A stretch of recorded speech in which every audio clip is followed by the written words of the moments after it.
All right, class, come to 31. If the angle of a triangle are in the ratio 2:3:7, the triangle is what? Okay, ये मैंने आप लोगों को नहीं समझाया, तो ये मुझे बताना पड़ेगा आपको।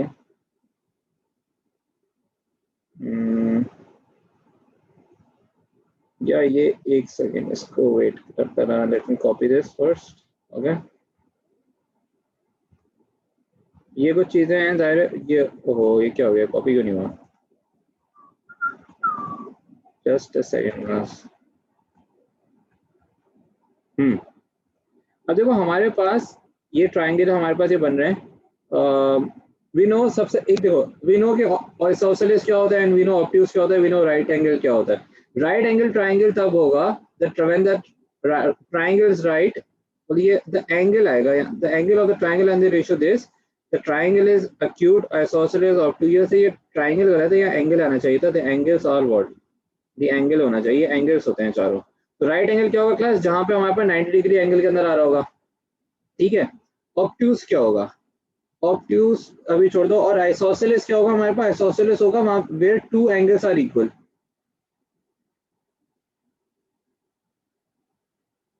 मसला रह गया हमारे पास एक्यूट का और ऑब्ट्यूज का। सो रिमेंबर क्लास के एक्यूट वो एंगल्स होते हैं जो हमारे पास लेस देन 90 डिग्रीज होते हैं। अगर सारे एंगल्स हमारे पास लेस देन 90 डिग्रीज होंगे तो वो हमारे पास एक्यूट ट्राइंगल बनेगा। Let's say if I have a triangle, ठीक है, उसकी सारी साइड्स मेरे पास वो हैं लेस देन 90 डिग्रीज है, this is a triangle. so one side is let's say 80 degrees, one side is 60 degrees, and the 140 हो गया, that side is 40 degrees, ठीक है। so this is actually a class an acute triangle, ठीक है। acute triangle, अच्छा ये angle नहीं है, ट्राइंगल ही रहेगा, so keep it this same, okay। so this is acute triangle, why? because all angles are less than 90 degrees, okay। लेकिन class अगर एक भी एंगल 90 डिग्री से बड़ा हो जाता है हमारे पास, ठीक है, जैसे ये हमारे पास है, तो ब्लू से कर देता हूँ, ठीक है। लेट्स से कि यहाँ पे हमारे पास एक एंगल आ गया 100 डिग्रीज, ठीक है, फिर एक एंगल आ गया हमारे पास 30 डिग्रीज, और फिर एक एंगल हमारे पास आ गया 50 degrees. This would be an obtuse triangle. Why? Because it has one angle which is greater than 90 degrees. So even if अब जाहिर है तीनों एंगल्स तो 90 डिग्री से ऊपर नहीं हो सकते ना, क्योंकि टोटल एंगल्स भी 180 तक रखना है, तो एक ही एंगल 90 से ऊपर जाएगा, बस दो एंगल भी नहीं जाएंगे, एक एंगल 90 से ऊपर जाएगा। एंड अगर एक भी एंगल चला गया तो हमारा ट्राइंगल ऑब्ट्यूज बन जाएगा। ऑलराइट, सो विल से कि if one angle is above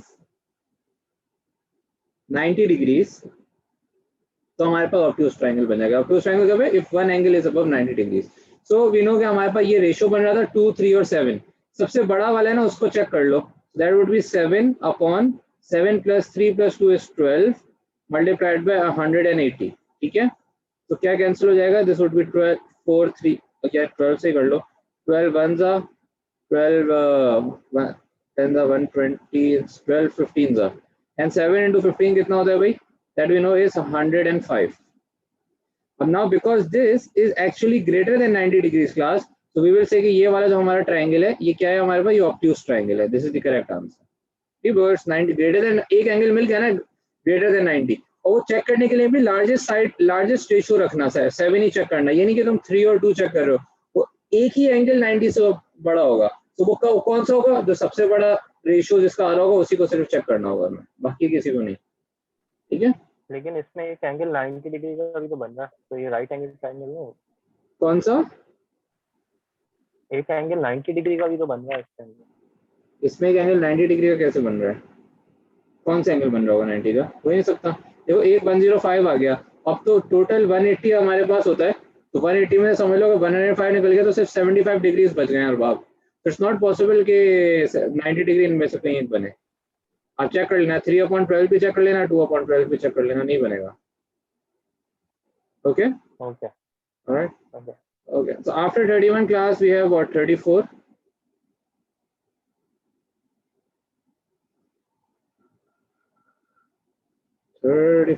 Here it is.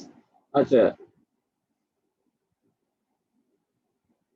Okay, 34 is 5 triangles are constructed having sides of the lengths indicated below. Okay, well, the triangle that will not be a right angle triangle. यार अच्छा ये छोड़ दो, ये bachelors के ये वाले जो क्वेश्चन है ये एमबीए में नहीं आएगा।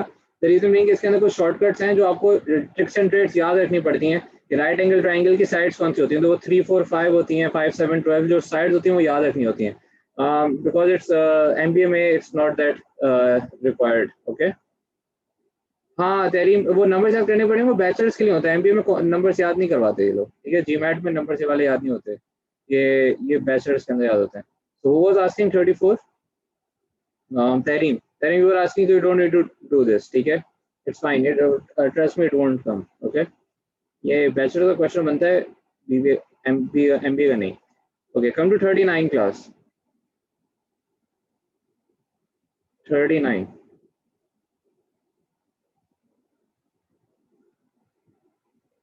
okay, 39, alright, वो ये कह रहे हैं कि भाई हमारे पास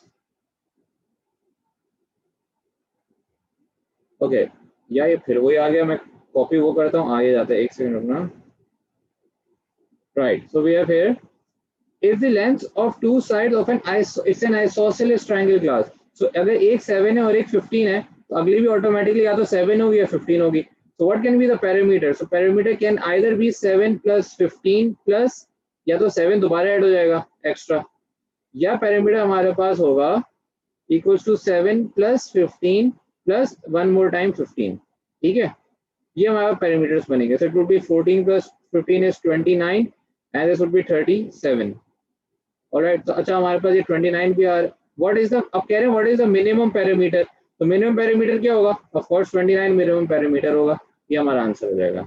ओके ऑलराइट, किसने पूछा था 39, अरबाब यू आस्क्ड 39 उस पास, ठीक है,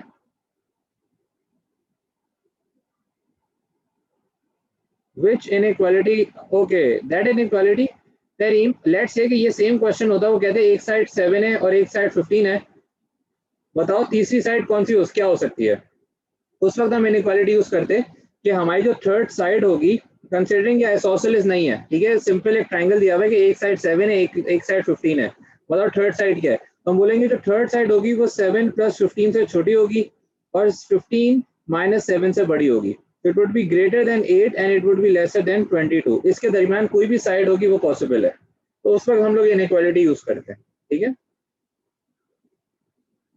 alright. After 39 class, we have what 47? No, 43. We have 43.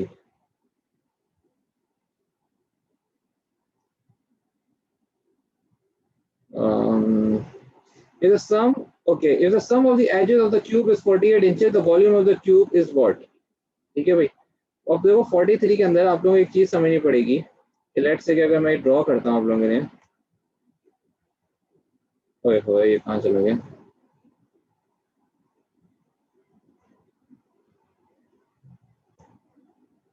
ठीक है भाई,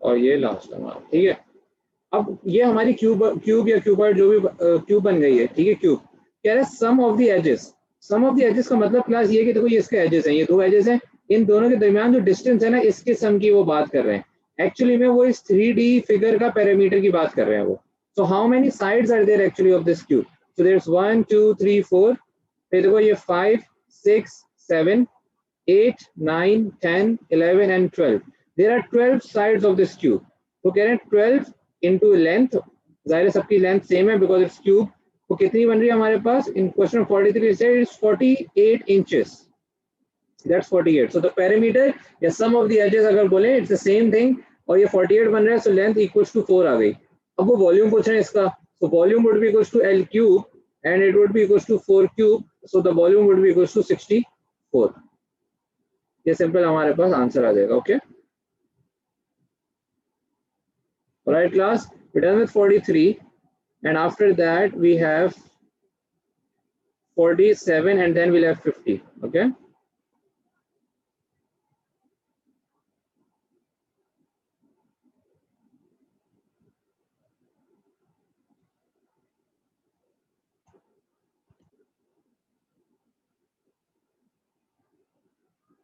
Six, 1, 2 क्यों नहीं?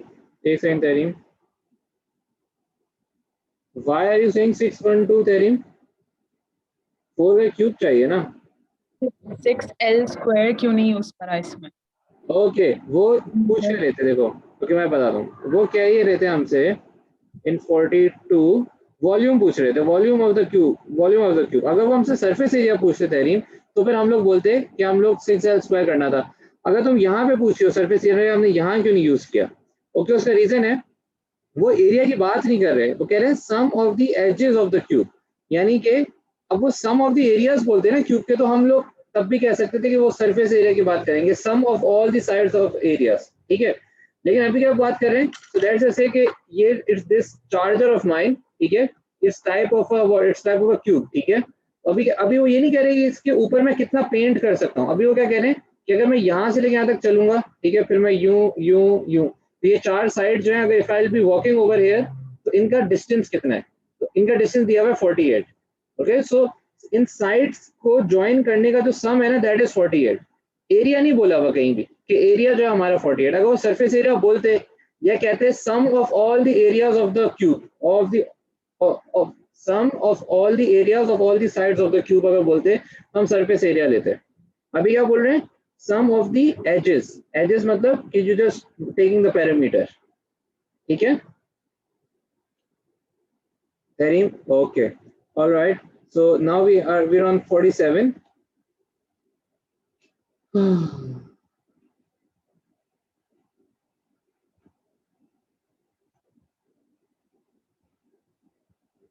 ओह, कॉपी नहीं हो रहा है.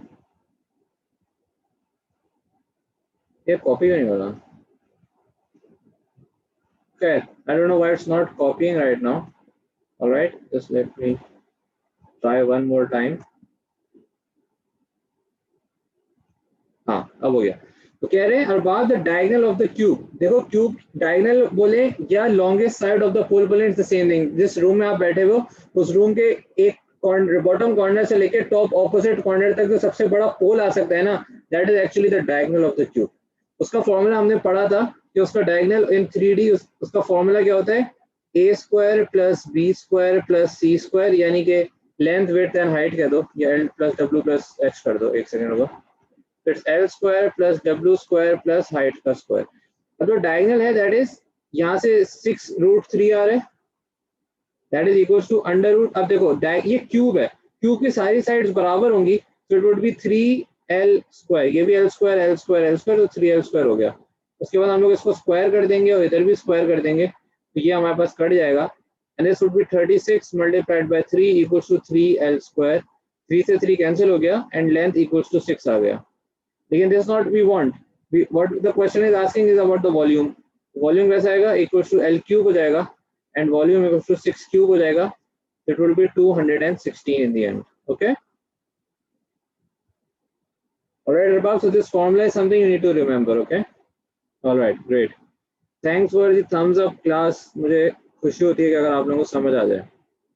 Okay, so last question from the queries that you guys asked me to do is question number 50. So come to 50.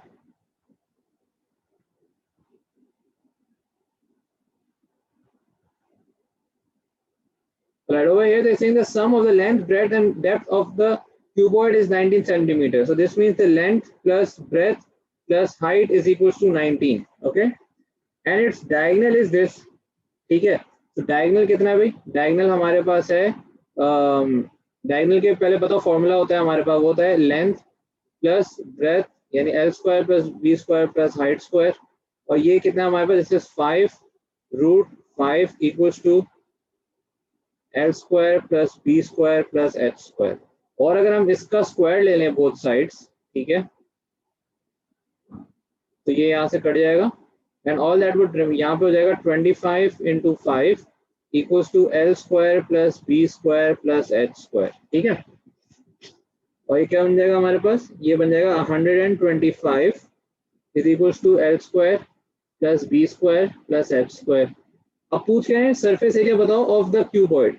Surface area कैसा आएगा भाई, सरफेस एरिया आएगा हमारे पास, surface area is equals to 2 into l b plus b h plus l H.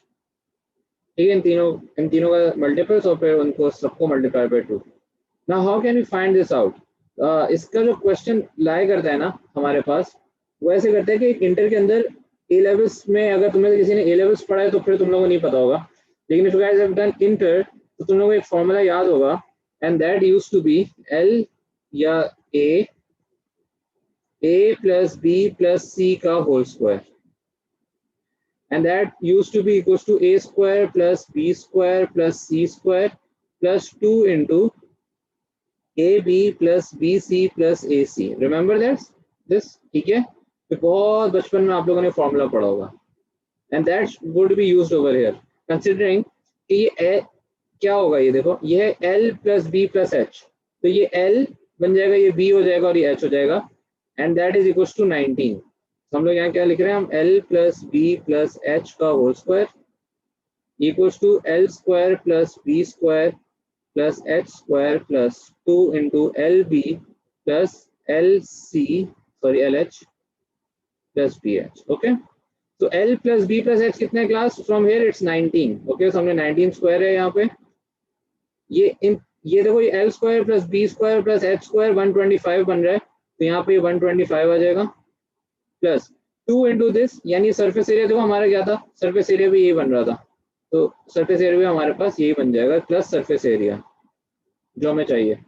तो 19 square हमारा होता है 381 equals to 125 plus surface area. तो सरफेस एरिया हमारे पास यहाँ से कितना आ जाएगा भाई, अगर हम माइनस कर दें तो 6 कर लो तो 31 81 56 156 नहीं 256 होगा ना, सरफेस एरिया हमारे पास आ जाएगा 256। ये है हमारे पास आंसर में 236 है।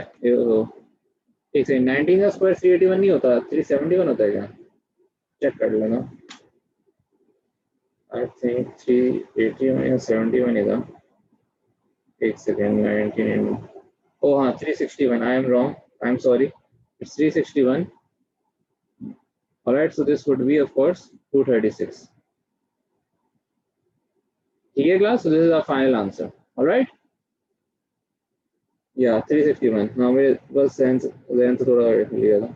Alright class, clear है, we're done with this। तो ज्योमेट्री हम लोगों ने यहाँ तक फिनिश कर ली है। अब इम्पोर्टेंट एक चीज रह गई हमारे पास, वो है data sufficiency. Okay, so let's move on to that topic now. Okay,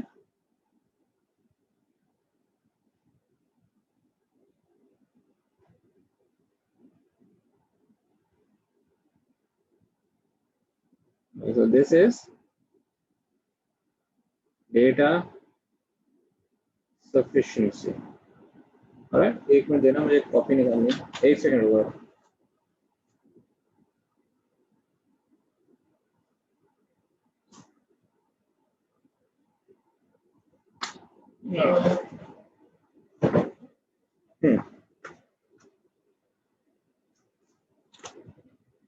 Let's just say that okay class, let's just say that I have a question that says कि मेरे पास एक ट्राइंगल है। राइट, सबसे पहले क्वेश्चन ये दिया है मुझे कि मेरे पास एक ट्राइंगल है। ओके, इस ट्राइंगल में क्लास मेरे पास साइड्स गिवन है P, Q एंड R, और इसके अंदर मेरे पास एंगल्स हैं X, यह है Y और यह Z। ऑलराइट, अब उसके बाद क्वेश्चन ने क्या बोला है, क्वेश्चन हमें बोलता है कि व्हाट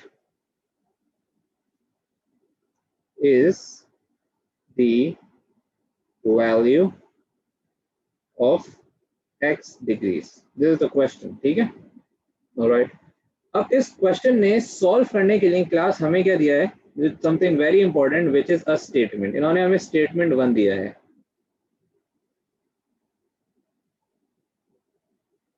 और स्टेटमेंट 1 हमें क्या कहता है कि P Q is equal to P R. Now हमें अब देखो, मैं क्वेश्चन पिंक से लिख रहा हूँ, ठीक है, स्टेटमेंट पर्पल से और आंसर ब्लू से लिख रहा हूँ, ठीक है। अब कैन आई सॉल्व दिस, ठीक है, P Q equal to P R को यूज करते हुए कैन आई सॉल्व। अगर मैं बोलता हूँ कि P Q is equal to P R, ये स्टेटमेंट है, तो पी क्यू क्या हो जाएगा, ये है, और पी आर क्या है हमारे पास, वो ये है। यानी कि कौन सी दो साइड्स, कौन से दो एंगल्स बराबर हो जाएंगे इस वजह से, ये z और ये y बराबर हो जाएंगे। This means that z is equal to what, y, ठीक है। अब z इक्वल टू y है, और मुझे एक चीज पता है, क्या है कि भाई x प्लस y, एक second, what I no is, अच्छा इसको मैं फाइंड आउट कैसे कर सकता हूँ, ये सबसे पहले यहाँ पे देखो, मैं आंसर निकालने के लिए मुझे क्या चाहिए होगा, मुझे चाहिए होगा x plus y plus z equal to 180 degree. इसी तरीके इसी इक्वेशन को मुझे यूज करना पड़ेगा। अब z इक्वल टू y हो गया है, तो क्या हो जाएगा अभी, ये x plus z equal to 180। देखो मैंने इस y की जगह भी z रख दिया है, ठीक है, तो या चलो इन सबकी जगह y रख देता हूँ, क्योंकि हाँ नहीं z रहने दो। So it would be x plus 2z equals to 180. Now can I solve this further? It's not possible कि मैं इस आंसर को लेकर आऊं, यानी स्टेटमेंट 1 अकेला is insufficient for me to solve this question. सिर्फ स्टेटमेंट, एक क्वेश्चन दिया हुआ था, मुझे क्वेश्चन सॉल्व करने के लिए मुझे कोई इंफॉर्मेशन नहीं दी हुई थी एक्स्ट्रा, सिर्फ मुझे एक स्टेटमेंट दिया हुआ था कि भाई पी क्यू जो है वो पी आर के बराबर है। पी क्यू मैंने रखा कि भाई पी क्यू मेरे पास ये बन गया, पी आर मेरे पास ये है, तो ये दोनों साइड्स बराबर हो गई हैं क्योंकि स्टेटमेंट में दिया हुआ है, ठीक है। अच्छा स्टेटमेंट ट्रू होता है, ये नहीं है कि स्टेटमेंट जो है ना अनट्रू, स्टेटमेंट ट्रू होता है, लेकिन हमें देखना होता है कि उससे सॉल्व भी हो रही चीजें नहीं हो रही।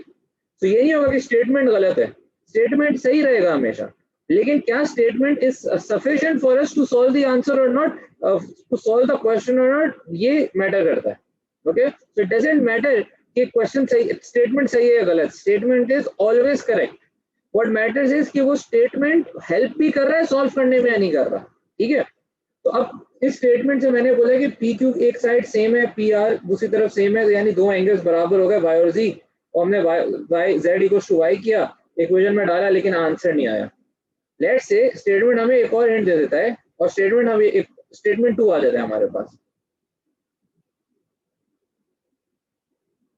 स्टेटमेंट 2 हमें ये क्या कहता है कि y is equals to 40 degrees. अब जब स्टेटमेंट 1 हमें सॉल्व नहीं कर पा रहा था क्वेश्चन को, ठीक है, तो हम लोग क्या करेंगे, हम अब भूल जाएंगे कि स्टेटमेंट 1 एग्जिस्टेड और नॉट, ठीक है। So statement 1 is gone, if it can not help us solving the question alone, it won't be taken account again now, ठीक है, इट्स गॉन। नाउ स्टेटमेंट 2 अकेला रह चुका है। अब स्टेटमेंट 2 को हम यूज करेंगे इस इक्वेशन के अंदर। हमारे पास इक्वेशन क्या थी भाई, हमारे पास इक्वेशन थी x plus y plus z is equal to 180। हमें x फाइंड आउट करना है, y 40 गिवन है, यानी x plus 40 plus z equals to 180, और ये हो जाएगा x plus z equals to 180, sorry 140। Still I cannot solve this equation, class. Still I cannot solve this answer. So still I cannot solve this question. Why? Because statement 2 अकेला भी मुझे answer नहीं दे पा रहा है। क्यों? क्योंकि अब मैं इसको कैसे सॉल्व करूं, x plus Z, I don't know what is, मुझे x चाहिए लेकिन मुझे z पता ही नहीं है क्या। तो स्टेटमेंट 1 भी अकेला मुझे आंसर नहीं दे पा रहा, स्टेटमेंट 2 अकेला भी मुझे आंसर नहीं दे पा रहा, दोनों बेकार है मेरे लिए। तीसरा कोई स्टेटमेंट नहीं होता, there will only be 2 statements, both statement will be true. You don't need to find out कि statement true है या false है, just need to find out कि statement से आंसर मिल रहा है या नहीं मिल रहा। आंसर नहीं मिल रहा दोनों से, जब दोनों से आंसर नहीं मिल रहा तो हम लोग क्या करेंगे, हम कोशिश करेंगे दोनों को मिला के सॉल्व करें। लेट्स से क्लास, अब मैं क्या करता हूँ, मैं इस ब्लैक लाइन को मिटा देता हूँ, एंड आई से कि मैं now what will I do is कि मैं ग्रीन से लिख रहा हूँ, ठीक है, alright. And now what I use is I use statement 1 plus 2 and I solve them together, यानी कि दोनों स्टेटमेंट्स की इंफॉर्मेशन को मैं एक साथ रख रहा हूं, ठीक है, ऑलराइट। ये इतना मुश्किल नहीं है, बहुत आसान चीज है, मैं थोड़ा सा इन डेप्थ जाके समझा रहा हूँ, पहली दफा तुम लोग कर रहे हो तो थोड़ा सा कोप करने की कोशिश करो, और अगर नहीं समझ आए तो मुझसे वहीं पूछ लेना कि रिपीट करा दें या वो स्टेप समझ नहीं आया, feel free to stop me at that very moment, okay. Until now what we have discussed is statement 1 मिला, हमने उसको सॉल्व करने की कोशिश करी, नहीं हुआ, हम स्टेटमेंट 2 पे आ गए, लेकिन अभी हमने स्टेटमेंट 1 को भूल चुके हैं। Statement 1 doesn't exist when we are solving statement 2। हमने स्टेटमेंट 2 का अकेले सॉल्व करने की कोशिश करी, उससे भी आंसर नहीं आया। So now what we doing is हम दोनों स्टेटमेंट्स को कंबाइन करके आंसर कर रहे हैं। यानी कि कंबाइन करने का क्या मतलब है कि कंबाइन करने का मतलब है कि भाई पी क्यू जो है ना वो पी आर के बराबर भी है एंड हमारे पास वाई जो है वो 40 डिग्रीज भी है। अब इससे क्या पता चला, P Q equals to P R का मतलब ये है, क्या था भाई हमारे पास कि जेड इक्वल्स टू वाई था। यहाँ देखो P Q equals to P R का क्या मतलब था, मैं ये ब्लू से हटा रहा हूँ, ठीक है, एक सेकेंड, ठीक है। अब P Q equals to P R का क्या मतलब है, ये पी क्यू है और ये पी आर बराबर है, यानी y जो है वो z के बराबर है, यानी y is equals to z। हमारे पास इक्वेशन क्या थी, x plus y plus z equals to 180। अब y जो है z के बराबर है और ये दूसरा स्टेटमेंट बता रहा था कि y 40 है, तो भाई सही है, x प्लस ये 40 हो जाएगा y और z भी क्योंकि y के बराबर है 40 हो जाएगा, equals to 180 and x equals to 180 minus 80 equals to 100 degrees. इससे मुझे x मिल गया। स्टेटमेंट 1 एंड स्टेटमेंट 2 को मिला के मुझे अपना आंसर मिल गया। जहां तक किसी को क्वेरी है, हाँ, Masooma, Tehreem, Arbab, alright, Taqdees, Arham, guys, if you guys have understood give me a thumbs up. हाँ, ओके, यहां तक समझ आ गया? Okay, Arbab, alright, okay, Taqdees आपको समझ आया है? Alright, okay. सो क्लास, अब हम लोग क्या करेंगे, अब हम लोग आगे बढ़ते हैं, इस चीज को समझते हैं अब ये है क्या, ये जो अभी मैं तुम लोगों को समझाया ये हो क्या रहा है। होता ये है कि इन डेटा सफिशिएंसी के क्वेश्चंस में एक क्वेश्चन मिलता है हमें, ठीक है, और उसके नीचे दो स्टेटमेंट्स मिलते हैं और हमें सॉल्व करना होता है जैसे अभी हमने किया। लेकिन आंसर कैसे देना होता है वो थोड़ी ट्रिकी चीज है, वो याद रखनी है, वो समझो, ठीक है, जो मैं बता रहा हूँ तुम लोगों को। सबसे पहले हम लोग क्या पढ़ेंगे, सबसे पहले हम लोग किस तरीके से इसको सॉल्व किया करेंगे, वो ये होगा कि we will see, now this is how we solve this, okay.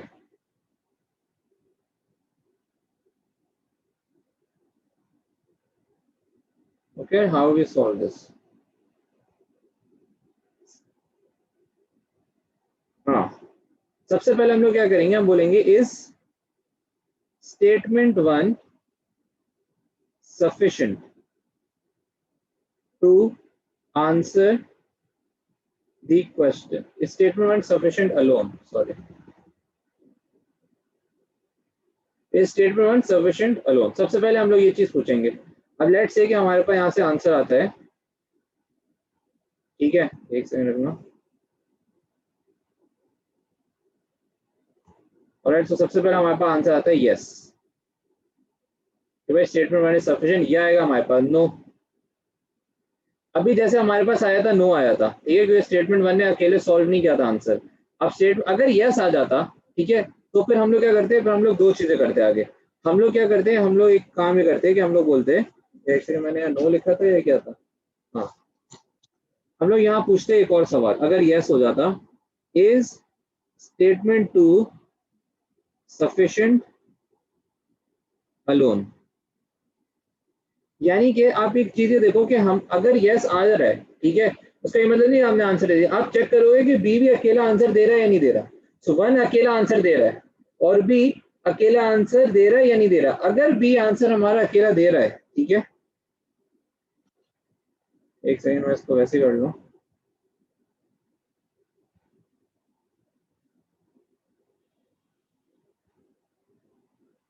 ठीक है, लेट्स से कि वो यहाँ पे हमें दे रहा है यस और इधर दे रहा है हमारे पास no,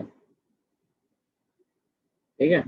if it's giving yes कि यार हमारे पास, अब देखो हो क्या रहा है, स्टेटमेंट 1 भी अकेला आंसर हमें दे रहा है और स्टेटमेंट 2 भी अकेला आंसर हमें दे रहा है। हम लोग मार्क करेंगे यहाँ पे आंसर ऑप्शन डी,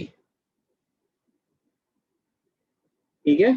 सो ए बी सी डी होते हैं ना, so we have to mark D over है। अगर स्टेटमेंट 1 भी अकेला आंसर दे रहा है और स्टेटमेंट 2 भी अकेला आंसर दे रहा है, दोनों को एक दूसरे की जरूरत नहीं है और दोनों सही भी दे रहे हैं।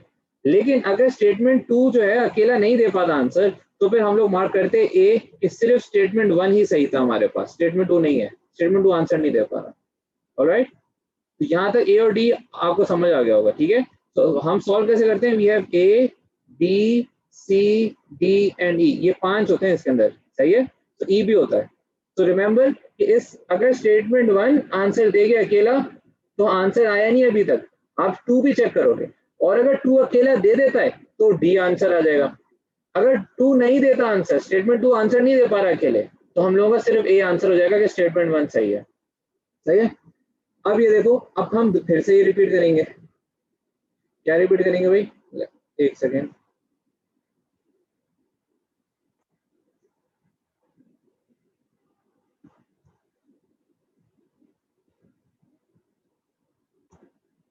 ऑलराइट, अगर स्टेटमेंट 1 आंसर नहीं दे पाता अकेला, ठीक है, तो हम लोग क्या, अगर नहीं दे रहा तो हम लोग फिर चेक करेंगे इस स्टेटमेंट 2 गिविंग आंसर और नॉट। ठीक है, अब क्या होगा, अगर स्टेटमेंट 2 ने आंसर हमें तब भी दे दिया, यानी कि 1 नहीं दे रहा और 2 ने दे दिया अकेला आंसर, तो ये बी हो जाएगा। तो ए और बी कैसे आ गए, ए तब आया जब सिर्फ स्टेटमेंट 1 ने आपको सही आंसर दिया और बी ने नहीं दिया आपको, और बी कब आया आंसर, जब स्टेटमेंट 1 ने आपको नहीं दिया लेकिन स्टेटमेंट 2 ने अकेले आपको आंसर दे दिया।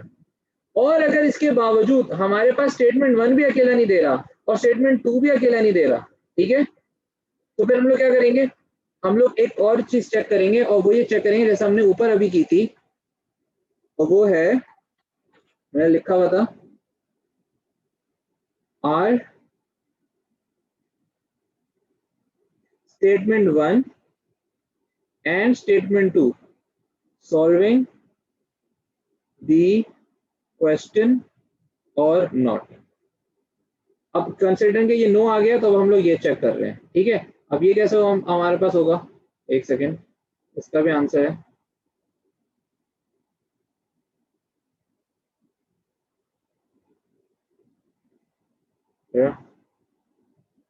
इसलिए काम करता हूँ, मैं थोड़ा नीचे ले आता हूँ, क्या, जस्ट अ सेकेंड क्लास।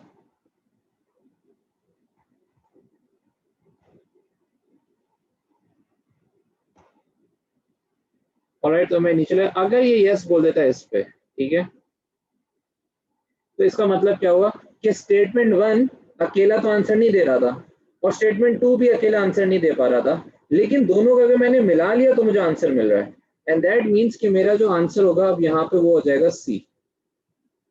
अगर ये क्वेश्चन कहता कि नो, वो अकेले भी ए और 1 और 2 अकेले भी आंसर नहीं दे रहे थे और दोनों मिल गए तब भी आंसर नहीं आ रहा, तो फिर हमारा आंसर आ जाता है ई।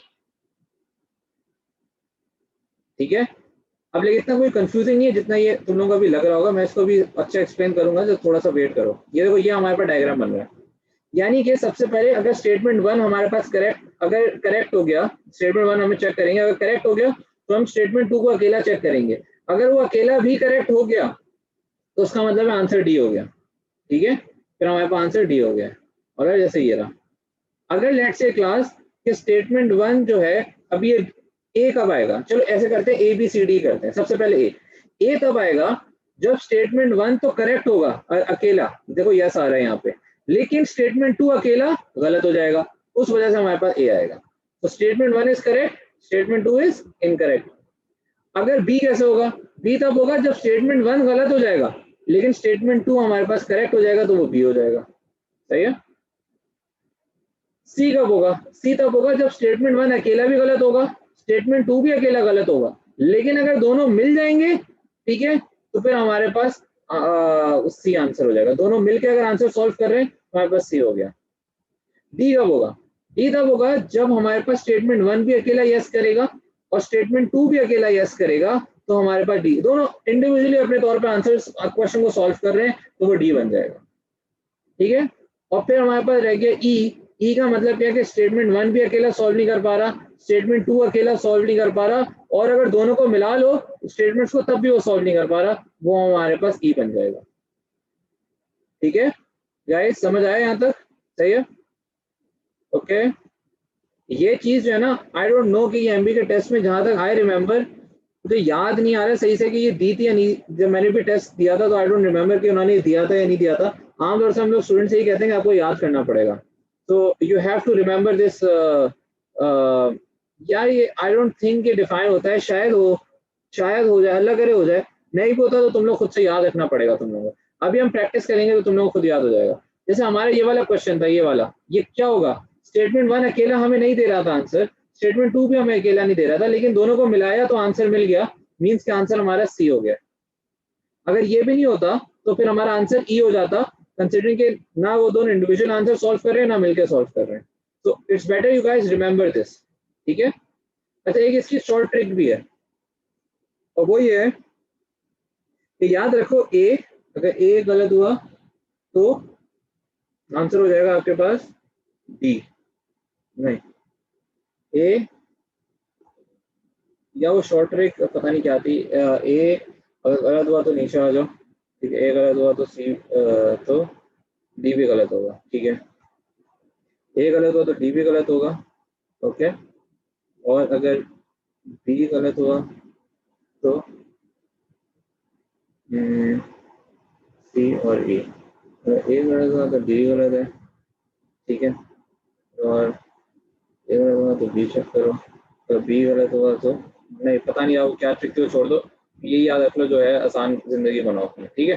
तो this is something what that you have to remember and show. Now these questions are given very much in detail in the GMAT book, ठीक है। तो जब मैं GMAT दे रहा था तो उस पर ये सारे क्वेश्चन अवेलेबल थे।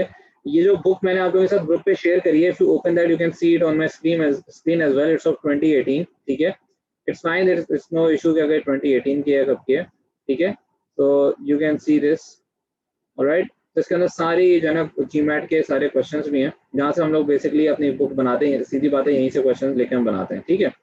तुम लोगों को जो चीज़ चेक करनी है, what you need to check is this data sufficiency, ये तो तुम मेरी स्क्रीन पे देख रहे हो, इंडेक्स में लिखा हुआ है, but you don't need to see this, तुम लोगों को जो चीज़ देखना है ना वो मैं बताता हूँ। Main your main chapter is this 6.5 जो पेज 289 से शुरू होगा। Don't go to these questions, सारे questions के आंसर एक्सप्लेनेशन 6.5 में गिवन है, सारी आंसर एक्सप्लेनेशन गिवन है, ठीक है। All you need to see is this data sufficiency पे आओ, और इसको पहले 2 पेजेस हम लोग देख लेते हैं, जो मैंने भी पढ़ाया वो भी यहीं पे मौजूद है, उसके बाद हम आंसर एक्सप्लेनेशंस को भी करते हैं और उसको भी सॉल्व करते हैं, ठीक है। So we have to, so first let's go to 265, okay, तो पेज 265 पे पहले आ जाओ।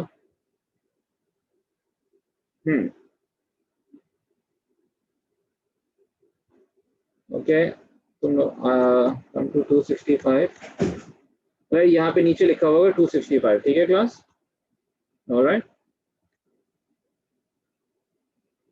ये भूल जाओ, यहाँ पे लिखा हुआ है, या दिस इज द डायग्राम जो मैंने आप लोगों को शो किया था, ठीक है। So what is there saying, if statement 1 is sufficient then the answer must be A or D. ये भूल जाओ, तुम लोग फंस जाओगे, ये छोड़ दो, ये काफी कंफ्यूजिंग है, सही है, ये फंस जाओगे, ये देख लो बस, ठीक है। Just watch this, if statement 1 sufficient alone, yes it is sufficient, so we will check statement 2 as well, and if that is also sufficient, so answer is D। अगर ये नहीं होता, स्टेटमेंट सिर्फ स्टेटमेंट 1 अकेला सही है तो आंसर ए ही रह जाएगा, ठीक है। अगर ये नो हो जाएगा, ठीक है, तो फिर हम लोग फिर से स्टेटमेंट 2 देखेंगे, यानी स्टेटमेंट 2 इज करेक्ट तो बी हो जाएगा। अगर स्टेटमेंट 2 भी करेक्ट नहीं है तो फिर हम लोग दोनों को मिला के चेक करेंगे, और हमने दोनों को मिलाया और चेक किया तो आंसर सी आ गया। अगर दोनों को मिला के चेक किया और क्वेश्चन सॉल्व हो रहा है, then our answer is C. अगर नहीं हो रहा, देन आंसर इज ई, कि भाई ना वो अकेले सॉल्व कर रहे हैं ना वो मिला के सॉल्व कर रहे हैं, तो ई हो जाएगा, ठीक है, सही है। अब तुम लोगों को जो नेक्स्ट पेज पे जो क्वेश्चंस है ना, यार तुम लोगों को एग्जाम में ना ये गिवन होगा, लास्ट आई नो इस, हाँ ये गिवन था, ये वाली चीज गिवन है कि ए कब होगा, व्हाट डज दिस से, देखो जो मेरे स्क्रीन पे लिखा हुआ है, ए कब है, जब statement 1 alone is sufficient but statement 2 alone is not sufficient to answer the question, this will be given Karim, okay, this will be given, alright, you can count on me कि ये होगा, बट वरना वो क्वेश्चन दे नहीं सकते। Statement 2, and I also remember कि ये था, ठीक है। स्टेटमेंट 2 क्या है, alone is sufficient but statement 1 alone is not sufficient, तो आंसर बी होगा। फिर सी बताया हुआ है, दोनों करेक्ट होंगे तो दोनों मिला के करेक्ट होंगे, ठीक है, तो फिर हमारे पास सी मिलेगा। अगर दोनों अकेले अकेले करेक्ट होंगे, ठीक है, तो फिर आंसर डी होगा। और अगर statement 1 and 2 together are not sufficient, तो फिर आंसर ई हो जाएगा, जैसे मैंने अभी एक्सप्लेन किया था, ठीक है, alright, alright, so let's move ahead, ठीक है। अब ये देखो, इसके बाद हमारे पास क्वेश्चंस आ जाएंगे, बट क्वेश्चन यहाँ से मत करना, ठीक है, you don't need to do this questions, questions करो, कहाँ से करोगे अभी मैं बताता हूँ आप लोगों को। So you need to do questions from these answer explanation, इनके हर टॉपिक में आंसर एक्सप्लेनेशन गिवन होती हैं, बेसिकली हम सब टीचर भी यहीं से देख के चीजें पढ़ा रहे होते हैं, इट्स फाइन। तो 289 कह रहा है, तो मैं 294 लिख देता हूँ, तो 289 ही आएगा आगे, ऑलराइट। सो आंसर एक्सप्लेनेशन हमारी यहाँ से स्टार्ट हो जाएंगी। तो यहाँ पे क्वेश्चन होगा, नीचे देखो ये क्वेश्चन गिवन है, और उसके नीचे हमारे पास 2 स्टेटमेंट्स हैं, और फिर उनको ये नीचे आंसर भी बता रहे हैं, और फिर उन स्टेटमेंट्स को सॉल्व भी करा रहे हैं, ठीक है। So let's do this statement, let's do some of this question. मैं करा रहा हूँ अभी तो आप लोगों के साथ, फिर आप लोगों को कुछ क्वेश्चंस दूंगा जो आप लोग अभी क्लास में करोगे, ठीक है, और उसके बाद फिर हम होमवर्क में करेंगे। ओके सो अच्छा, इस स्पेसिफिक टॉपिक के 5 क्वेश्चंस तो कंपल्सरी आना, ठीक है, बिकॉज और कोई ये आते हैं। This is what differentiates between an MBA test and a BBA test. बाकी सब कुछ जो हमने सेम पढ़ा है बीबीए का, सिर्फ ये एक चीज है जो डिफरेंट होती है। Okay that's quite important. All right, so class, come to question number 31. In the figure above, point D is on AC. This D is on AC. Okay, what is the degree measure of BAC? So what do they want is B, A and C. This is what they want from us. Okay, अब हम इसको देखते हैं कि ये इसका हमें answer कैसे मिलेगा। आप सबके पास भी बुक है, you can see that as well, लेकिन मैं इसको तब अपने पास कॉपी तो करूं। Alright, okay, so let's do some questions from this. This question number 1, I guess, you know. Okay,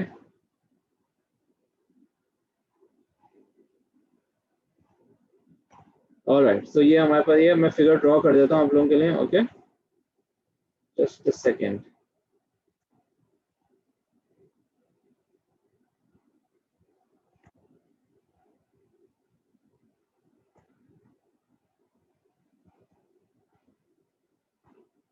हाँ, ये चेंज नहीं होगी, रुको मैं एक सेकेंड रुको।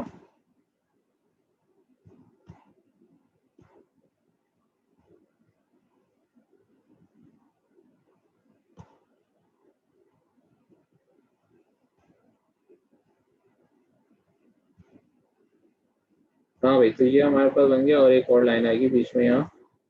ओके भाई, तो हमारे पास ट्राइंगल बन गया, ठीक है।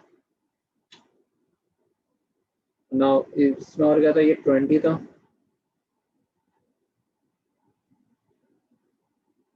And A B C D, so this is A B C and D, right. तो क्लास वो हम इसको कैसे सॉल्व कर रहे थे, सबसे पहले हम लोग इसको ब्लू से सॉल्व कर रहे थे। ओके चलो, सबसे पहले स्टेटमेंट 1 देखो क्या है, ठीक है। So statement 1 is what the statement, the measure of BDC is 60। So B D and C वो बता रहे हैं भैया हमारे पास 60 डिग्रीज है। Okay so B D and C is equals to 60 डिग्रीज। चाहिए क्या हमें क्लास, BAC चाहिए। So we want BA and C, this is the angle that we want. अब अगर वो ये वाला एंगल हमें 60 डिग्रीज दे देगा क्लास, ठीक है, तो हम लोग ये निकाल सकते हैं आराम से। BDA क्या हो जाएगा, ये 120 हो जाएगा, ठीक है। जब ये 120 हो जाएगा तो हम आराम से A निकाल सकते हैं। कैसे, हम बोल देंगे 20 plus 120 plus A is equals to 180। so this would be A equals to 40 degrees, ठीक है। सो ये हमारे पास 40 डिग्रीज आ जाएगा। तो ये तो सॉल्व कर रहा है, statement 1 is solving this. Let's see what happens in statement 2।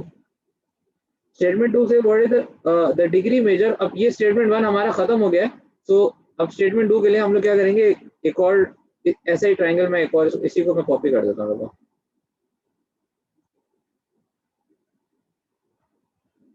ठीक है, मैंने कॉपी कर दिया और बाकी चीजें मैं मिटा दूंगा इससे।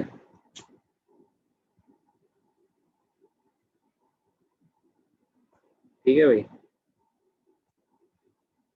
Alright class, let's do statement 2 now. मैं स्टेटमेंट 2 ग्रीन से कर लेता हूँ। Statement 2 says the degree of BAC is less then the degree of BCD। तो कह रहे हैं कि BAC जो है वो लेस देन है BCD के, है ना। तो BAC is less then BCD, ठीक है भाई। ओके, अब BA और C ये रहा हमारा, ठीक है। नाउ दिस, अब ये हमें चाहिए एक्चुअली, वो कह रहे हैं लेस है BCD के इस एंगल से। तो अब हम क्या करें इसका मतलब कि BAC जो है वो ये रहा, A is lesser than this C। अब मैं क्या करूं इसका, I cannot solve this, सही है। तो हमने क्या डिसाइड किया था, हमारा डायग्राम क्या बना था, if sufficient, if statement 1 is sufficient, yes आ गया था, and statement 2 is not sufficient, no, तो A आंसर हो जाएगा। That's why हम लोग क्या करेंगे क्लास, इसका आंसर हम लोग A लिख देंगे, क्योंकि आंसर इसका क्या है, A है, तो ये हमारा आंसर हो जाएगा। Okay, that's how we do it. Let's move on to the next question. Come to question number 232. Okay, इस क्वेश्चन पे आ जाओ।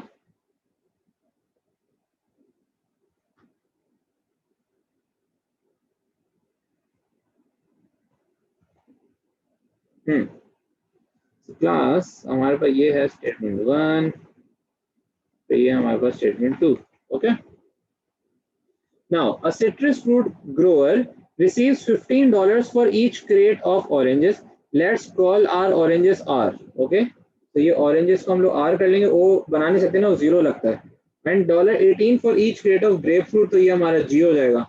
तो उसको कितने पैसे मिल रहे हैं? तो ये जो अभी हमारा जो आंसर बन रहा है बिफोर द स्टेटमेंट इज कि उसको 15R प्लस 18G जो है ना अमाउंट आ रही है, ठीक है, क्योंकि वो 15 की क्रेट भेज रहा है ऑरेंजेस की यानी R, तो जितनी नंबर ऑफ क्रेट्स हैं वो R हो जाएंगी और जितनी number of crate grep fruit की हैं वो G हो जाएंगी.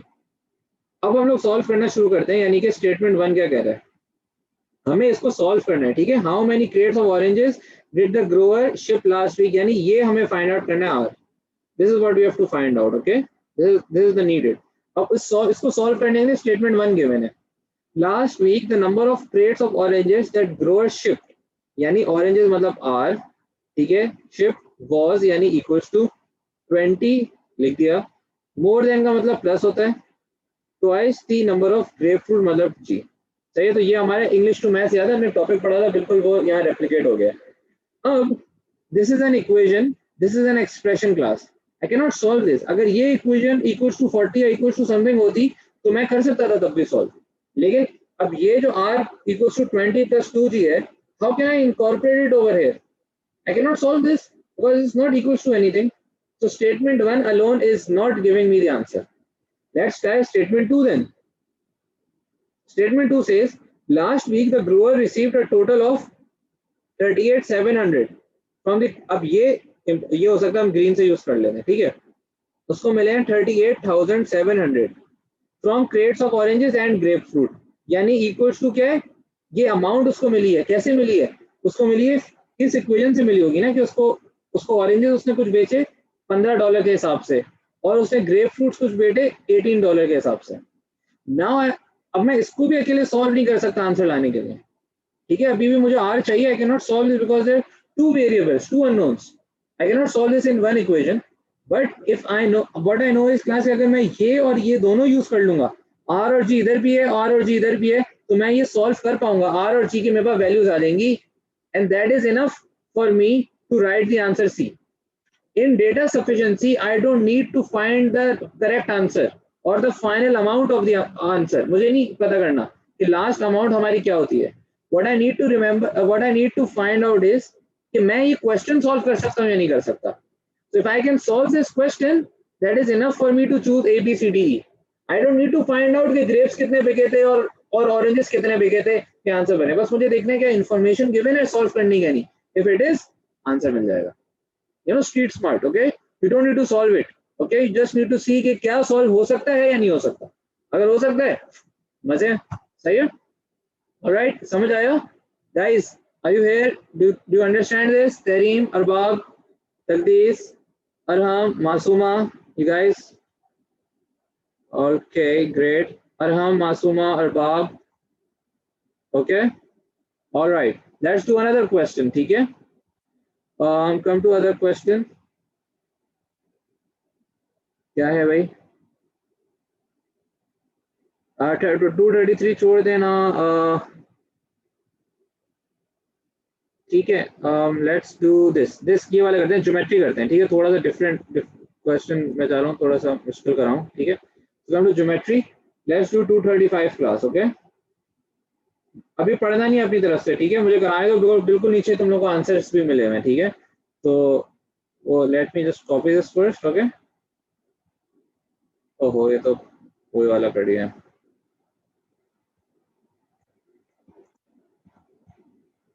यार ये कॉपी क्यों नहीं हो रहा? Control C, control V. ये जरा देखो इनका हाल देखो, कॉपी नहीं कर रहे. क्यों नहीं कर रहे हो भाई? कॉपी कर दो.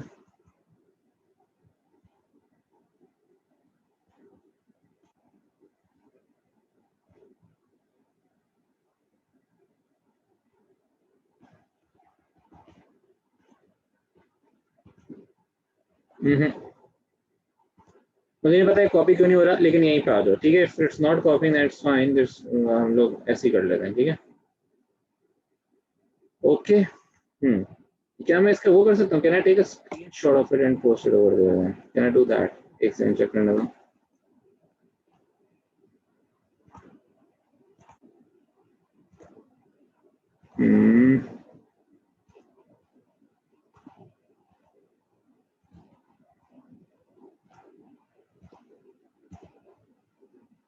ऐसा तो नहीं है कि वो अभी तक हुआ हुआ है।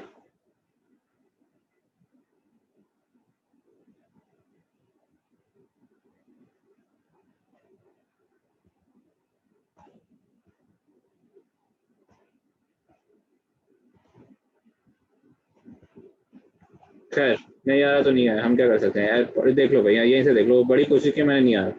अब क्वेश्चन कह रहे हैं in the X Y plane above is angle Q P R a right angle, यानी कि ये क्यू, ये पी और ये आर राइट एंगल, ये पी राइट एंगल बन रहा है नहीं बन रहा? वो कह रहे हैं points P and Q have the same x coordinate, यानी ये पी एंड ये क्यू जो है ये सेम कोऑर्डिनेट पे लाई कर रहा है। ठीक है, तो मैं ये कर देता हूँ कि मैं तुम लोगों को यहाँ ड्रॉ करके दिखा देता हूँ ये। ठीक है, ये क्या मसला है इसका? Wait, where is the angle? ये रहा।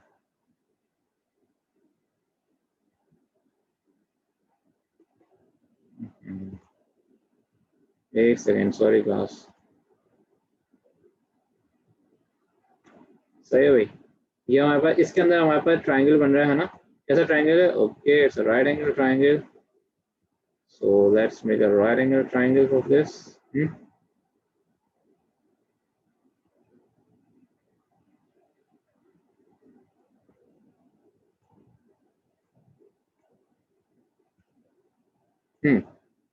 तो हमारे पास ये ट्राइंगल बन गया, पी क्यू एंड आर ऐसे हैं इसके, पी है, क्यू है और आर। तो क्लास स्टेटमेंट वन ये कह रहा है कि इसका एक्स कोऑर्डिनेट सेम है। अब एक बात बताओ, अगर ये एक्स कोऑर्डिनेट सेम है और तो क्या ये 90 डिग्री बन सकता है? इसका 90 डिग्री बनने के लिए क्या है मुझे चाहिए? मुझे 90 डिग्री बनने के लिए चाहिए कि ये एंगल, ये साइड और ये वाली साइड दोनों 90 पे बने।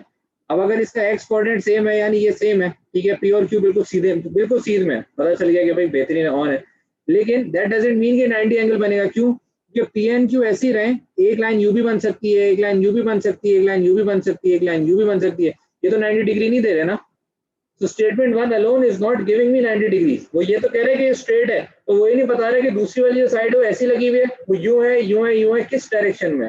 We can not tell that कि वो 90 डिग्री है। Okay, it's wrong. We can not, statement one अकेला हमें जो ना आंसर नहीं दे रहा। अब स्टेटमेंट टू देखो क्या कह रहे हैं, points P and R have the same y coordinate. अब वो कह रहे हैं P और R जो है उनका y कोऑर्डिनेट सेम है, यानी वो ये स्ट्रेट लाइन। अब देखो, यानी कि एक हॉरिजॉन्टल लाइन है। अब इसका ये मतलब तो नहीं है ना कि मेरा 90 डिग्री होगा। 90 डिग्री तो स्ट्रेट लाइन आनी चाहिए मेरे हाथ, if you can see this video class. लेकिन क्या है, अब आई डोंट नो ये वर्टिकल लाइन क्या है। स्टेटमेंट टू अकेले देख रहे हैं हम लोग, स्टेटमेंट वन के साथ नहीं देख रहे, we are talking it alone. तो वी डोंट नो दिस, ये ऐसे भी हो सकती थी, ये यूं भी हो सकती थी, ये यूं भी बाहर भी जा सकती थी। तो ये दोनों अकेले सॉल्व नहीं कर रहे हैं। ठीक है, अकेले दे नॉट टेलिंग अस कि 90 डिग्री है। कब बताएंगे दोनों? जब statement one and statement two हम दोनों यूज करेंगे तो हमें पता चल सकता है। कैसे? क्यों कह रहे हैं भाई, अगर ये भी इसका एक्स कोऑर्डिनेट सेम है पी एंड क्यू का, यानी ये बिल्कुल स्ट्रेट लाइन है, और अगर पी एंड आर का वाई कोऑर्डिनेट सेम है यानी ये भी बिल्कुल स्ट्रेट लाइन है। Both straight lines when they meet of course they will make a 90 degree over here. Okay, so our answer would be C. Our answer cannot be A, B, D, E, anything. It has to be C. क्योंकि दोनों अकेले अकेले तो answer नहीं दे रहे, लेकिन मिलके answer जरूर दे रहे हैं हमें। Okay, all right. So we're done with this. Okay, I hope आप लोगों को समझ आया हो. Let's do another. Come to wait. Come to question number 238 class. Okay.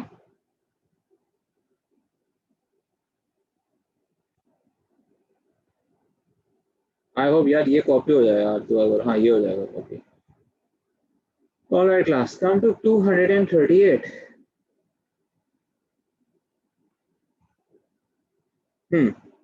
There's a question.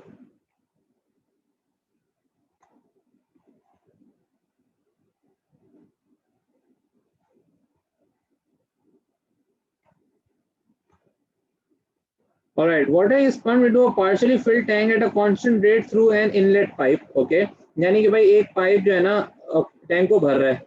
अब वो कह रहे हैं at the same time water is pumped out of the tank at a constant rate through an outlet pipe. अब एक हमारे पास भाई एक वो है, आप क्या कहते हैं, एक टैंकी है जो हम भर रहे हैं, टैंक है, उसके अंदर एक पाइप पानी लेकर आ रहे हैं और दूसरा पानी लेकर बाहर जा रहे हैं, 2 पाइप्स लगे हुए हैं, ठीक है। Eight what rate in gallons per minute is the amount of water in the tank increasing. Let's say कि भाई वो हमारे पास टैंक है, उस टैंक के अंदर पानी ज्यादा आ रहा है और कम बाहर जा रहा है, तो ऑफ कोर्स वो इंक्रीज होता रहेगा ना, बाहर कम जा रहा है, अंदर ज्यादा आ रहा है, so the tank would increase. Okay, the amount of water initially in the tank is 200 gallons. अब उस amount of, अगर एक चीज समझो, let's just say if I don't want even to start working on this, मुझे कुछ लिखना भी नहीं है, data sufficiency is so easy to solve sometimes, you don't even need to start working on it. Answer solve भी नहीं करना ना, सिर्फ बताने सॉल्व हो सकता है या नहीं हो सकता, we don't need to solve it. Okay, so option number 1, the amount of water initially in the tank is 200 gallons. भाई अब वो क्या कह रहा है कि मुझे व्हाट डू दे वांट, सबसे पहले ये देख लिया करो कि उनको चाहिए क्या, उनको चाहिए क्या, at what rate in gallons per is the amount of water increasing in the tank. So they, उनकी जो नीड है ना, ये भी लिख लिया करो, उनकी नीड क्या है, is the rate, they want us to find the rate, ये that's their need. Okay, you can write need in the question, सोच लिया करो कि नीड क्या है, what do they want us to find out through the statements, through the statements we need to find out the rate. अब statement 1 कह रहा है amount of water initially in the tank is 200 gallons. अब मैं इससे क्या करूं, ना मुझे पता चल रहा है कितना पानी आ रहा है, ना मुझे पता चल रहा है कितना पानी बाहर जा रहा है, तो मैं 200 गैलन में क्या करूंगा, कुछ भी नहीं कर सकता। तो मेरा रेट निकालने के लिए मुझे 200 गैलन की जरूरत नहीं है, we don't need to do that, ठीक है। स्टेटमेंट 2 देखो, the water is pumped into the tank at a rate of 10 gallons per minute, यानी उसका रेट है, पानी अंदर आने का रेट है 10 गैलन्स पर मिनट, यानी 1 मिनट में 10 गैलन आ रहे हैं अंदर। And out of the tank a rate of 10 gallons every 2.5 minute। अच्छा ये 2.5 है, 21 नहीं है, ठीक है, this is 2.5, ठीक है, 2 और ये हाफ है, ठीक है। तो अब क्या 2.5 मिनट यहाँ पे, यानी हर एक रेट दिया हुआ है पानी के अंदर आने का और एक रेट दिया हुआ है पानी के बाहर जाने का, सही है। तो this is the statement that I need. अब इन दोनों रेट्स को मैं माइनस कर दूंगा, मेरा आंसर आ जाएगा, या ऑफ कोर्स मैं उनको पर मिनट लाके माइनस कर दूंगा या सही करके माइनस करूंगा, लेकिन स्टेटमेंट बी से मेरा आंसर आएगा। ए का मैं क्या करूंगा, मुझे रेट चाहिए, इफेक्टिव रेट, एफिशिएंट रेट कितना है, इफेक्टिव रेट कितना है, पानी अंदर आने का एंड बाहर जाने का जो डिफरेंस है वो कितना है। So I just subtract those rates and I will find out. तो मेरा आंसर क्या होगा, सिर्फ स्टेटमेंट 1 मेरा गलत है अकेला, स्टेटमेंट 2 मेरा सही है, तो answer of mine would be B only, ठीक है, समझ आया। So we've done A, we've done C, we've done B. Okay, I hope you guys are understanding. ठीक है, it's not difficult at all, it's just different। तो इसका answer दिया हुआ है, B दिया हुआ है, ठीक है, right? So it's not difficult at all class, it's just different। Okay, now class let's do this। कौन सा ये हमारा 239। Alright class, so this is 239। What is the value of 10% of y? ठीक है, okay, now this is the question। All right,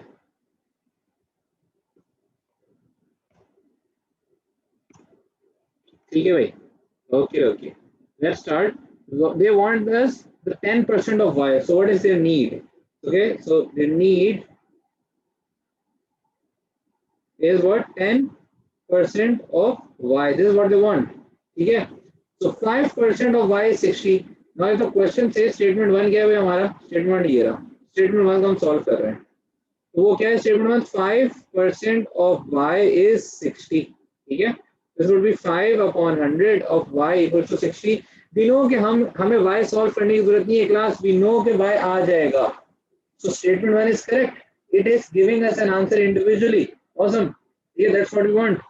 ये statement 2 पे आ जाओ। Statement 2 से y is 80% of 500, so y इसकी जगह equals to 80 upon 100 of 1500। यहाँ से भी हमारे पास y आ जाएगा, ठीक है, यहाँ से भी जब हमारे पास y आ सकता है ना। अब जब y आ जाएगा तो y 10% ऑफ y निकालना कौन सा मुश्किल है, 10% ऑफ y भी आ जाएगा, सही है। दिस मीन्स के हमारा 1 भी करेक्ट है, अकेले आंसर दे रहा है 1 हमें, ठीक है, और हमें 2 भी अकेले आंसर दे रहा है। जब 1 और 2 दोनों अकेले अकेले आंसर दे रहे हैं तो हमारा आंसर क्या हो जाएगा, डी हमारा आंसर बन गया, सही है। So D is our answer because statement 1 is also individually correct, statement 2 is also individually correct। Okay, सही है भाई। मुश्किल तो नहीं है? तहरीम, आपको समझ आ रही है? तहरीम, ओके। मासूमा, गाइस आपको समझ आ रहे हैं ना? Alright, okay, awesome. Alright, so let's do one more question and I will shift it to you guys, okay. कौन सा करूं या करवा दूं तुम लोगों सब? अब स्टार्ट कर लें, okay. So let's start doing some questions class. लेकिन देखो कोशिश करना, देखो तुम लोगों को मैंने पहले से सीक्रेट बता दिया कि नीचे आंसर सॉल्व हुआ हुआ है, ठीक है? That's for your ease, not कि तुम लोग अपनी क्लास वर्क आसान कर दो। क्लास वर्क में इट्स बेटर कि you guys give me problems कि तुम लोगों को समझ नहीं आ रहा, ठीक है? ताकि फिर मैं वो क्वेश्चन तुम लोगों को कराऊं और फिर हम लोग उन क्वेश्चन को सॉल्व करें। इट्स बेटर यू गाइस, नहीं होगा सॉल्व तो कोई इशू नहीं है, लेकिन समझ आए जहाँ फंस रहे हो फिर हम उसको सही करते हैं, ठीक है? So I am giving a couple of questions. Don't go towards the working, okay? Working उनकी काफी डिफिकल्ट होती है, दिमाग खराब कर सकती है तुम लोग, okay? So just go toward what I am teaching, okay? So let's start with 244 and 245. I want you guys to start doing these. Do 244, then do 245, okay? Um,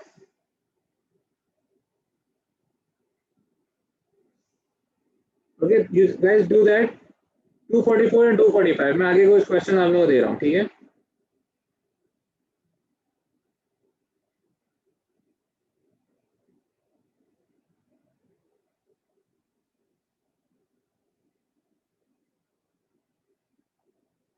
तो 247 then, okay?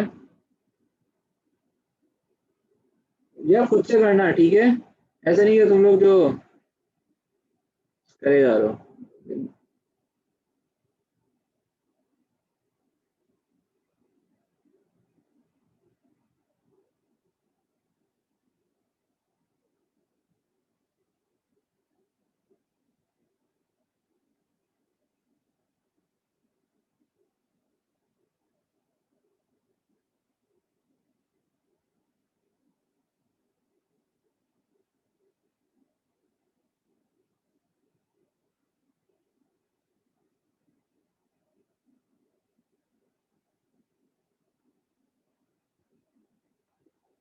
Then we'll do 251, okay?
Masuma, which question are you talking about? What range? Range is वैसे maximum minus minimum, but कौन से question आप पूछ रहे हो?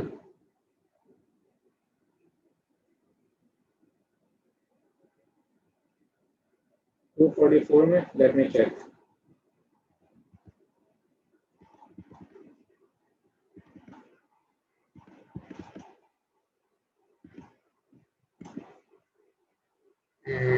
What is the range of the selling prices of 30 wallets sold by Sovereign?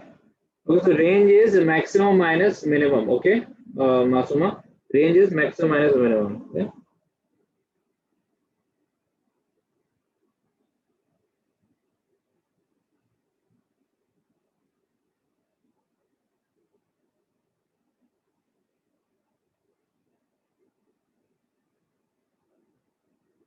So class, I've asked you guys to do these questions. These are 7 questions, okay?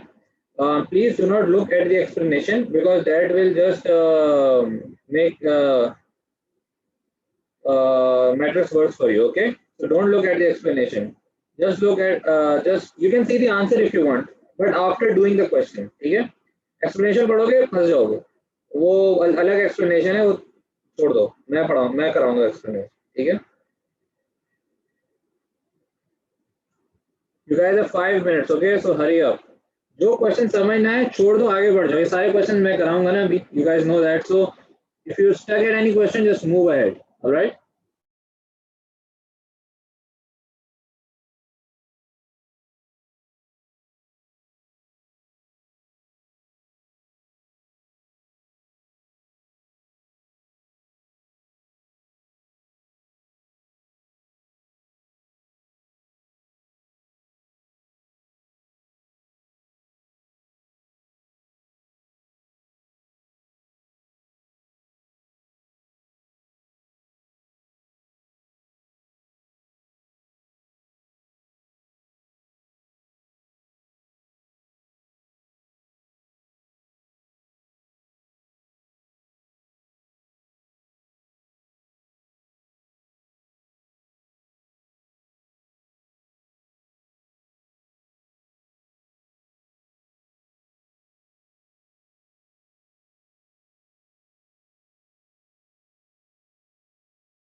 Okay, so after 247 we have 251.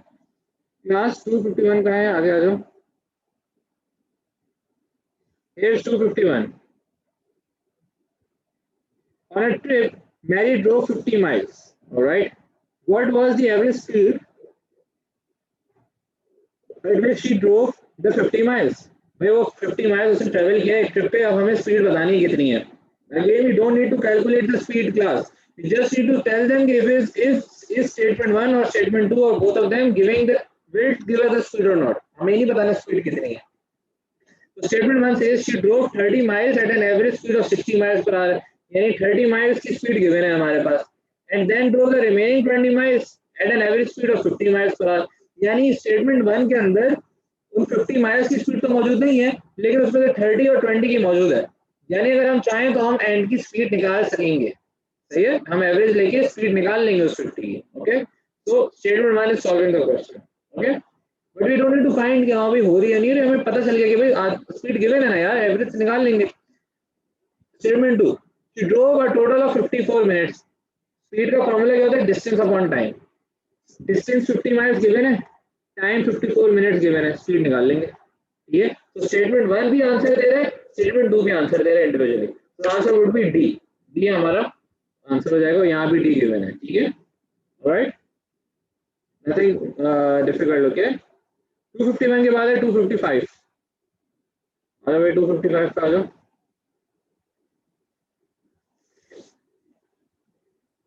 हाँ भाई 255 says we have a question, speed and average speed would be different or not?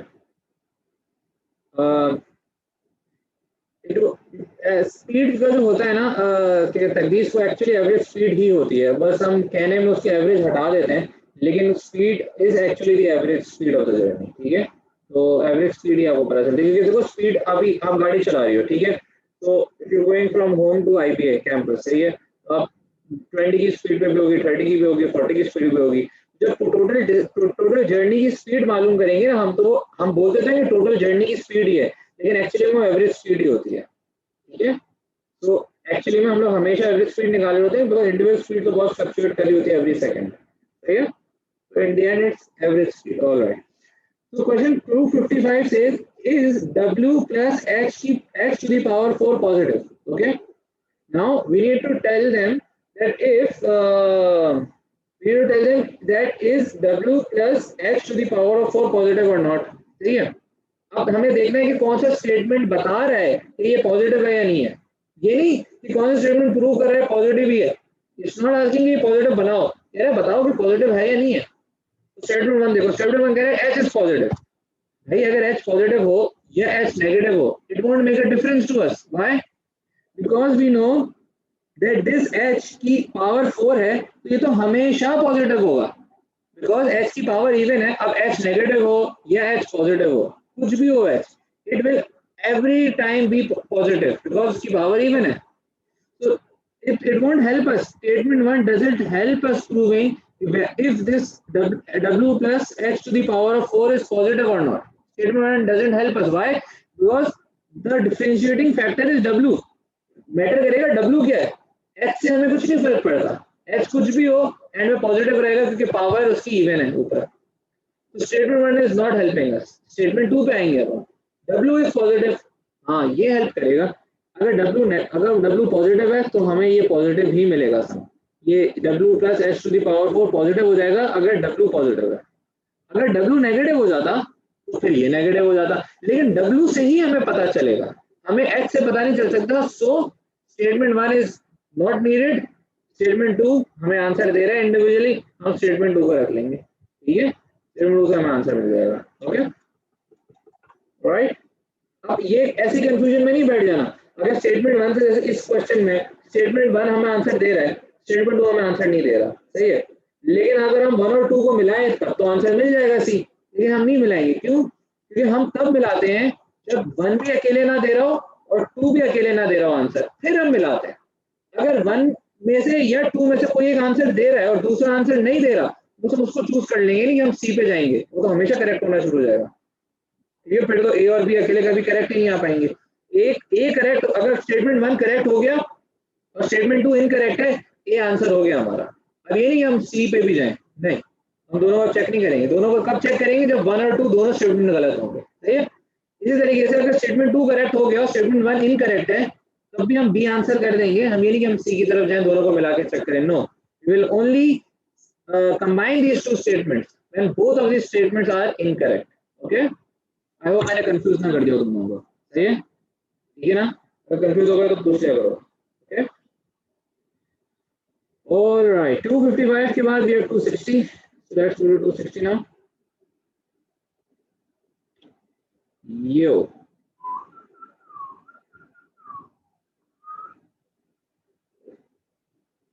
हाँ 260। अब ये है x, y and z है, सही है। Is the area of the triangle region above less than 20। Now हमें ये पता करना है कि ये जो ऊपर जो हमें मिला हुआ है x, y और z, इसका एरिया क्या है, यानी एरिया 20 से बड़ा है या 20 से छोटा, ये बताना है हमें। अब पहला दिया हुआ भी X square plus Y square is not equal to Z square, यानी एक्स स्क्वायर और वाई स्क्वायर जो है ना, ये जेड स्क्वायर के बराबर नहीं है। मैं इसे क्या करूं, मैं इसे एरिया तो नहीं निकाल सकता ना, सही है। तो अगर वो कहते हैं इक्वल टू जेड स्क्वायर है, उसका मतलब होता है पाइथागोरस थ्योरम कोई बन रहा है, कुछ कर सकते हैं, या हम कुछ भी नहीं कर सकते। ठीक है, because it's not equal to Z square, it's not a Pythagoras, it's not a right angle triangle, we can not find the area.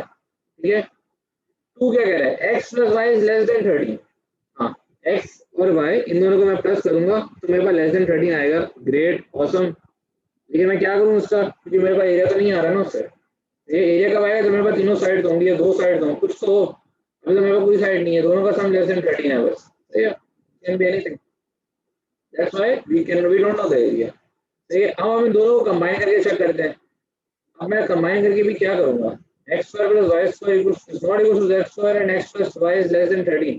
Even if I combine them, I'm not getting the area. So my answer would be E, because neither A is solving the question, neither B is solving the question, and even combining both of them is not giving us the answer. So E should be our final answer. Okay. अब यही चीज हम लोगों ने बहुत पता नहीं क्या क्या प्रैक्टिस करके जो ना हमारे सॉल्व की होगी। You don't need to get into that those details. Just see that देखो आंसर E है। E क्यों है, क्योंकि भाई 1 and 2 स्टेटमेंट अकेले भी सॉल्व नहीं कर पा रहे और मिलके भी सॉल्व नहीं कर पा रहे। Okay, alright, after 260 we have 271. Yeah, so let's go to 271.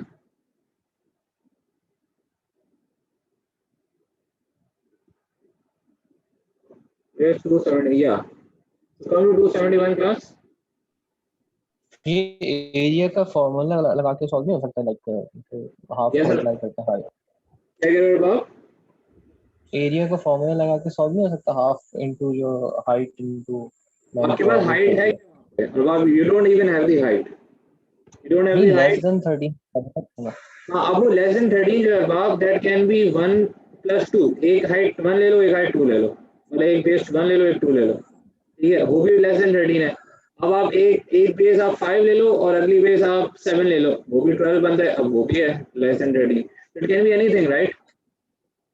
That's why it will not be, हमें पता है नहीं चल पाएगा। ठीक है, तो 271, if n is an integer is an even. Okay, अब हमें बताना है कि भाई n जो है वो इवन है या नहीं है। ठीक है, ऑलराइट। अब देखो n square minus 1 is an odd integer. अब इसको मैं एक तरह करा देता हूँ आप लोगों को। ठीक है,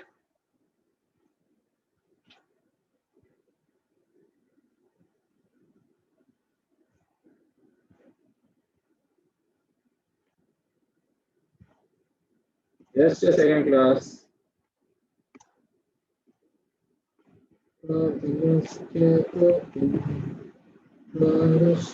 Okay, what is the value of ये 10% of y क्यों आ गया? Oh, sorry, एक तो मैं इसको वो भी कर रहा था, ये तो मुझे वो चाहिए था दूसरे को, ये पता नहीं कॉपी नहीं हो रहा यार। ये कह रहा है कॉपी नहीं करेगा, तो कुछ भी कर लो। कॉपी किया, हाँ अब हो गया ना। ये n की पावर 2 है और ये भी शायद 3n, ये बस 3n ही है। Okay, right class.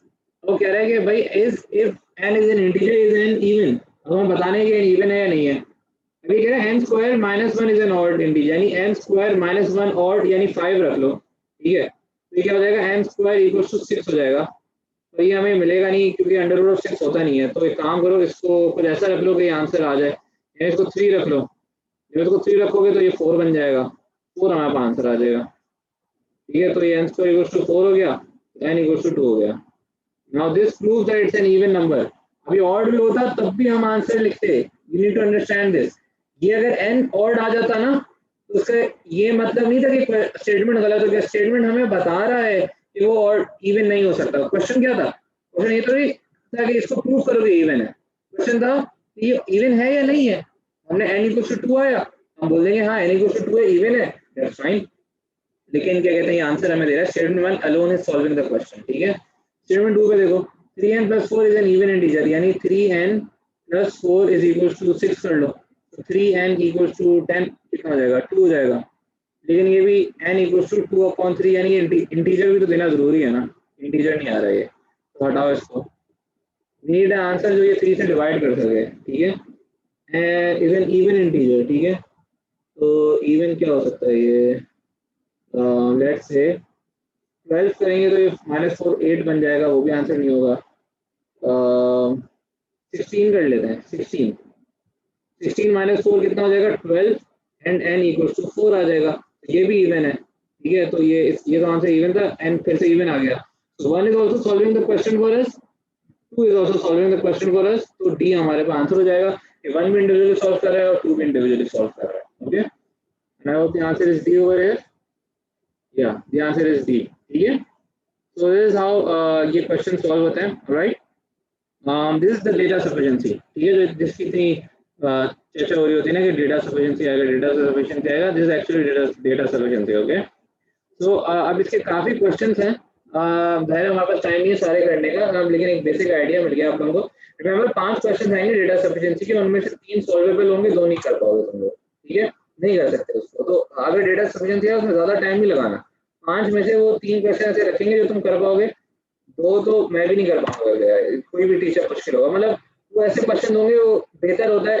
देखो हम लोग बिजनेस में ना, हम लोग जब जॉब पर होते हैं ना, हम लोग एक चीज हमारे पास होती है, if the cost of policing is more than the cost of the crime, then let the crime happen, ठीक है। मतलब एक ऐसी चीजें तो नहीं होनी चाहिए, लेकिन लेट जैसे कुछ ऐसी चीज हो रही है जिसको आपको आप सिस्टम लगाओ, बहुत पैसा खर्च करो और आप उस चीज को जो है ना, उस चीज को सही करो, लेकिन आप सही करके कितने 10 रुपए कमाओगे, तो फायदा तो नहीं है ना लाख करोड़ रुपए इन्वेस्टमेंट करने का। इसी तरीके से यहाँ पे भी अगर आपका टाइम उस पर बहुत ज्यादा वेस्ट हो रहा है उस क्वेश्चन के ऊपर, ठीक है, और इतना टाइम वेस्ट करने के बाद आपको 4 मार्क्स ही मिल रहे हैं, और अगर उस क्वेश्चन के बदले आप कोई और क्वेश्चन कर लो जिसको आप 10 सेकंड या 1 मिनट के अंदर सॉल्व कर लो, उससे भी 4 मार्क्स मिल रहे हैं, तो यहाँ पे टाइम की कॉस्ट है ना, तो इट्स बेटर कि आप उस क्वेश्चन को छोड़ दो, ठीक है, आप अगले क्वेश्चन पे बढ़ जाओ, पिछले क्वेश्चन को आप लीव कर दो। So in your test in Chalo on 18th April, there will be 5 questions, 3 easy, 2 difficult, okay. So you don't need to solve all of them, just 3 and that's fine, okay. मैं अभी homework आप लोगों को बता दूंगा कौन से question को होमवर्क करना है आप लोगों को, और होमवर्क ऐसे कर लीजिएगा, उसके अलावा कोई क्वेश्चन तो वो सॉल्व कर लिया, कोई इशू नहीं है। कोई डिफिकल्टी लेवल हाई भी होगा कुछ क्वेश्चन का, तो अगली क्लास में हम डिस्कस कर लेंगे, कल 7 to 9 जो क्लास होगी हमारी, ठीक है। बाकी ये यार आप लोगों से मैंने पास्ट पेपर शेयर कर दिए थे, if you guys have any queries from the past papers I can do that with you right now, ठीक है, but because we have less time, we will be done with the data sufficiency now, okay. मैंने आप लोगों के past papers की links तो share कर दी थी, if you have any questions feel free to message me on Zoom right now, ठीक है, हम लोग वो कर लेते हैं। उसके अलावा ये कि मैं आप लोगों को कुछ 10 टेस्ट और दे रहा हूँ, ठीक है, जो आप इस हफ्ते में कर सकते हो, तो वो भी अटेम्प्ट कर लो, ठीक है। और ये हमारे पास डेटा सफिशिएंसी, लेकिन कल का डेटा सफिशिएंसी का होमवर्क मैं अभी आपको व्हाट्सएप ग्रुप में भेजूंगा, समझ लो 10-15 मिनट्स क्वेश्चंस में नोट डाउन करके आपको दूंगा। So is there anyone who wants me to do those past papers?